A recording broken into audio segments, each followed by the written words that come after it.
नमस्कार, स्वागत है आपका वीके न्यूज में। चीन की अकड़ खत्म होने का नाम नहीं ले रही। वो एक के बाद एक ऐसे काम करता है जिससे उसके मंसूबों का साफ पता चल जाता है। एक तरफ तो चीन ब्रह्मपुत्र नदी पर डैम बनाने की बात पर किसी पिल्ले की तरह मासूम बन जाता है, तो दूसरी तरफ लद्दाख सीमा पर सियार की तरह घात लगाए हुए बैठा है। शायद उसे मालूम नहीं है कि इस तरफ शेरों की फौज है, गली में घूमने वाले आवारों की नहीं, जो कुछ भी करेंगे और सब कुछ सह लिया जाएगा।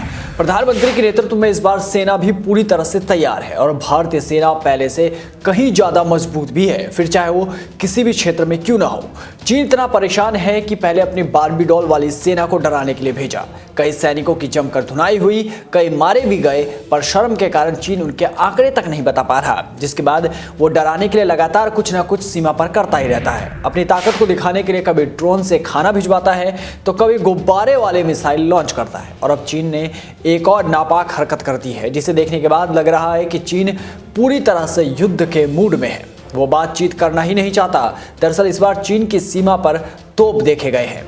चीन ने फिर से डराने वाली नीति अपनाई। बता दें कि दक्षिण लद्दाख के चुशूल के पास 3 चौकियों पर तोप तैनात कर दिए गए हैं। ये तोपें भारतीय चौकियों के सामने तैनात किए गए हैं। खबर है कि चीन ने 35 से ज्यादा तोपों को खड़ा किया है। इन तोपों को चीनी सेना ने लद्दाख क्षेत्र में स्थित रेजांगला, रेचिनला और मुखोसरी में तैनात किए हैं। 17,000 की फीट पर चीन ने यहां पर दुनिया की सबसे बेहतरीन माने जाने वाली तोप तैनात किए हैं। बता दें कि भारत और चीन के बीच काफी समय से विवाद चला आ रहा है। कई दौर की वार्ता के बाद भी चीन मानने को तैयार नहीं है। वो अपने अड़ियल रुख को अपनाए हुए है। वो भारत पर दबाव बनाने की कोशिश कर रहा है। इसका सबसे बड़ा कारण है कि केंद्र सरकार ने चीन की दुखती नब्ज पर हाथ रख दिया है। दरअसल केंद्र सरकार ने डिजिटल स्ट्राइक करके चीन की अर्थव्यवस्था को करारी चोट दी। पहले पबजी, टिकटॉक जैसे कई सारे चाइनीज ऐप्स को बंद किया गया, फिर वैश्विक रूप से चीन की घेराबंदी शुरू की गई। इस बीच राफेल, S-400, अपाचे जैसे सौदों ने चीन की नींद उड़ा दी है और इधर DRDO लगातार नए हथियार भी बना रहा है। कोरोना के बाद